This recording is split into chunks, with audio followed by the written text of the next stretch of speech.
Ouais, c'était chaud, mais on a su tenir. C'est bien, on est fiers, on va bien fêter ça. Qu'est-ce que tu savais de cette équipe des Herbiers? On connaît le coach, forcément. On l'a eu, moi je l'ai eu l'année dernière en Mandela.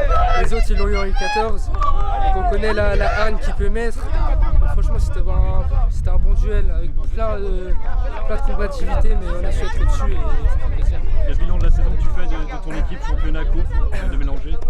Championnat, bon, on voulait monter en 19 NAS, on l'a pas fait. Mais bon, on gagne la coupe, hein, donc c'est l'essentiel. Hein. Ouais. Un mot sur Mathis, on le sent très ému forcément. Ouais, Mathis. Qu'est-ce que tu peux dire sur ce coach? C'est grâce à lui qu'on gagne, hein. C'est le grand coach. C'est grâce à lui, merci à lui. Hein.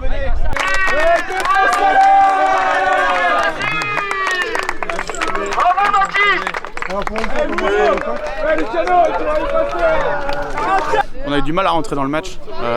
Après, je sais pas si nous on était stressés, si c'était l'enjeu qui faisait ça. Après, petit à petit, on a pris le contrôle un petit peu et puis la chance qu'on a, c'est que sur un temps faible, on arrive à punir. Donc du coup, les émotions et tout change, tout bascule. Et puis après, en début de deuxième, on fait plutôt on rentre bien sur la deuxième mi-temps.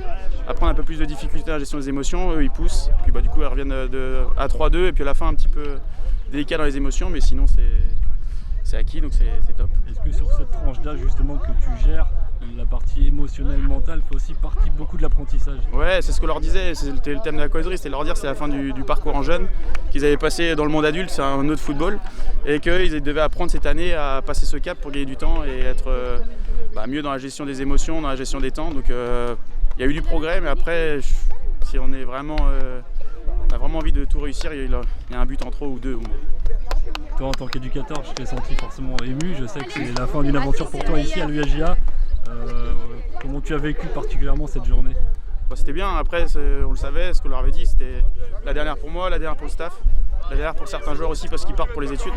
Donc du coup, l'idée c'était de profiter, de se souvenir quand ils étaient petits, de ne pas calculer, courir, et puis mettre la maturité qu'ils avaient, la gestion des émotions, la gestion des temps, comme je parlais juste avant, pour pouvoir remporter le titre. Il y a pire comme fin avec cette équipe, tu es content de terminer ainsi? Ouais, c'est une génération que j'ai eue il y a 10 ans.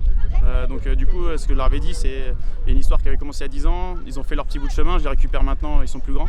Donc fini là-dessus, et puis je leur souhaite bon vent, et puis je remercie encore le staff, et puis je souhaite bonne chance au club pour la saison prochaine. Ça marche, Mathis, merci beaucoup, bonnes vacances. Super Mathis,